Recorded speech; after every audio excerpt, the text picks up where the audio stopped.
কোটা বিরোধী আন্দোলন করছেন, কেউ কোটার পক্ষে আন্দোলন করছেন।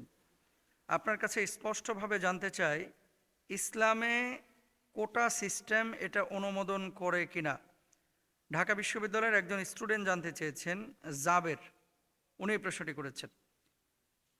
আচ্ছা, নির্বাচিত প্রশ্নগুলোর মধ্যে এটা একটি গুরুত্বপূর্ণ প্রশ্ন যে ইসলামে কোটা অনুমোদন করে কিনা।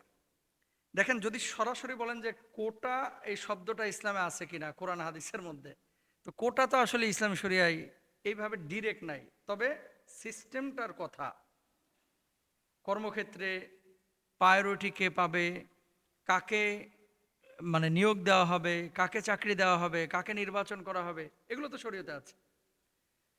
একটা মানে মূলনীতি আপনাদেরকে মনে রাখতে হবে। ধরেন, সাহাবী রিদওয়ানুল্লাহি আনহুম আজমাইন যখন একটা অঞ্চল জয় করেছে, জয় করার পরে এখানে যে গনিমতের মালগুলো অর্জিত হয়েছে, সেই গনিমতের মালগুলো সাহাবীদের মধ্যে বন্টন করা হয়েছে। বাংলাদেশে স্বাধীনতা সার্বভৌমত্ব রক্ষার জন্য যারা যুদ্ধ করেছেন, এই মানুষগুলোকে সরকার পুরস্কার স্বরূপ মুক্তিযোদ্ধা ভাতা দেয়, তাদের ছেলে মেয়েদেরকে ফ্যাসিলিটি দেয়।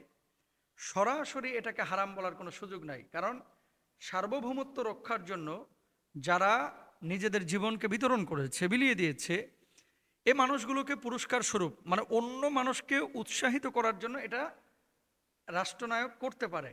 এখানে শরীয়তে কোনো ঝামেলা নাই। মূল যে সমস্যাটা, ধরেন যিনি যুদ্ধ করেছেন তিনি উপকার পেলেন, তার পরিবার উপকার পেল, কিন্তু তার পরবর্তী 5 জেনারেশন, 6 জেনারেশন, 3 জেনারেশন, পরবর্তী জেনারেশন, তাদেরকে যদি উপকার দেওয়া হয়, তাহলে রাষ্ট্রীয় নাগরিক অন্যান্যরা ক্ষতিগ্রস্ত হবে কিনা, এটা হচ্ছে মূল বিষয়। এজন্য কেউ আন্দোলন করতেছে পক্ষে, কেউ আন্দোলন করতেছে বিপক্ষে, তাই না? যে নাতিপুতি এরা এই মানে অধিকার পাবে কিনা। তো এটা বিচারাধীন একটি বিষয়, সেটা রাষ্ট্র সিদ্ধান্ত নেবে। আমরা যে বিষয়টি বলতে চাচ্ছি, হকুল ইবাদ বলে ইসলামী শরিয়ায় একটি বিষয় রয়েছে, যে কিছু জিনিস আছে মানুষের হকের সাথে সম্পৃক্ত। ধরেন, একটা ছেলে অনার্স মাস্টার্সের সময় 5 বছর 6 বছর মোটো পড়াশোনা করলো না, খালি ঘোরাফেরা করলো, কিন্তু বাপ ছিল একটা কর্মকর্তা, বাপ ছিলেন একজন যোদ্ধা, মোটেও পড়াশোনা করে নাই, টাইনিয়া টুনিয়া কোনোভাবে পাশ করছে। এখন সে পরীক্ষা দিল, টেনে টেনে সেখানেও পরীক্ষা পাশ করলো। আর আরেকজন যিনি মেধাবী, উনি ফার্স্ট বয়, উনি সেকেন্ড বয়, উনি দেখা যাচ্ছে 100-র মধ্যে 96 পাইছে, আর ওই যে টেনে টেনে যে পাশ করছে ও পাইছে 33। তাহলে কি, কোটার আলোকে এই ছেলেটা যে 33 পেয়েছে, ওই 96 পাওয়া ছেলেকে টপকে গিয়ে সে চাকরি নিচ্ছে। তাহলে কি হচ্ছে, মেধাটা নষ্ট হচ্ছে, মেধার মূল্যায়নটা নষ্ট হচ্ছে, তাই না? তো ক্ষেত্র বিশেষে এই সমস্ত জায়গা, যে জায়গাগুলোতে অযোগ্য লোককে নিয়োগ দিলে রাষ্ট্র হুমকির মধ্যে পড়বে, দিন হুমকির মধ্যে পড়বে, পুরো সোসাইটি হুমকির মধ্যে পড়বে, এই সমস্ত জায়গাগুলোতে এগুলো বিবেচনা করা উচিত, এবং ইসলাম এগুলোকে নিরুৎসাহিত করে, এটাকে অনুমোদন করে না। ইসলাম কি বলছে, যেই মানুষের যে যোগ্যতা তাকে সে অনুপাতে মূল্যায়ন করতে বলা হয়েছে।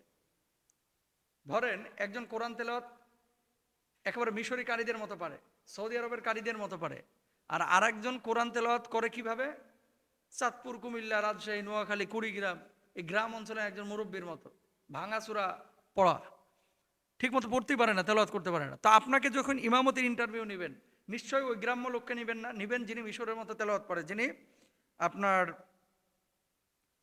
ইয়ার মতো তেলাওয়াত করতে পারে, সৌদি আরবের হাফেজদের মতো তেলাওয়াত করতে পারে। আপনি তো সে তাদেরকে মূল্যায়ন করবেন, এটাই হচ্ছে স্বাভাবিক।